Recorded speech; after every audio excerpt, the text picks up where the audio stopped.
Well, rainfall picking up. You know, we've got a few scattered areas of light rain, but I'll tell you the timing is the blessing here, Sarah, because without the heavy rain, rush hour shouldn't be as bad. There is still going to be some significant ponding.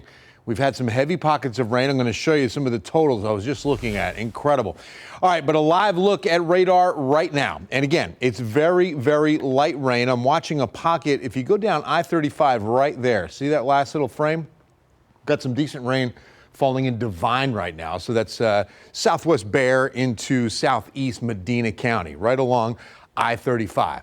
And then notice the green shaded counties. That's the flood watch that's in effect, because as you move east and southeast, you get into the heavier rain.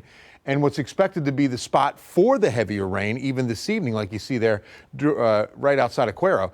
Boy, go farther south. Look at this. I mean, thunderstorms get dangerous between Corpus Christi and Brownsville. A tornado warning just expired, but it's still a severe thunderstorm warning near McAllen. And this has been the bed of very, very stormy activity. I'm watching this batch of rainfall that's just over the border heading in our direction. This could be what impacts us a little bit later tonight. Look at some of these rain totals around the city. 4 inches. That's going to be near Bernie. And then right at about 3 near, I would say, Helotes, almost in between Leon Valley and Helotes. Almost 4 inches. That's just outside of Medina Lake. So that's really good rain there. North of Highway 90, and it was 3+, about 1 inch down to the south, then go southeast. Look at that. Near Kennedy, over 3 inches. And that goes down into DeWitt County as well. If you're heading out, allow the extra time. 1 to 3 miles on visibility in the city. This is the worst visibility in the area. In fact, it goes under a mile up I-35 towards New Braunfels, only 1.5 miles west San Antonio near Lackland. There's the picture. We should be seeing the skyline right here. We should be seeing the tower right there. Temperature is 66. Southeast wind about 7 miles per hour. We won't see this number move much in the evening hours. A little more visibility showing up over Calaveras Lake.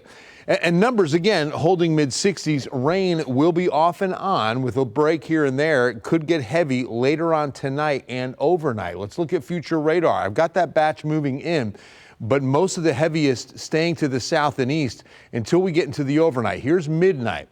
Good heavy rain to our south and east, and then moving into the city about 2 a.m. So you might hear a rumble of thunder or two, and then everything starts to thin out as we get to sunrise, and I think we get some late afternoon sunshine tomorrow afternoon. It's this upper level feature back to the west. And until this thing ejects east and gets out over the Gulf of Mexico and moves into East Texas, we're under a very good chance of rain. It looks as though it does move across South Texas tomorrow morning, and it's out of here by the early afternoon. So the 14-day forecast begins with a weather impact alert for Friday. A rain-cooled 76 on a wet day, but most of this rain should end by 1 or 2 p.m.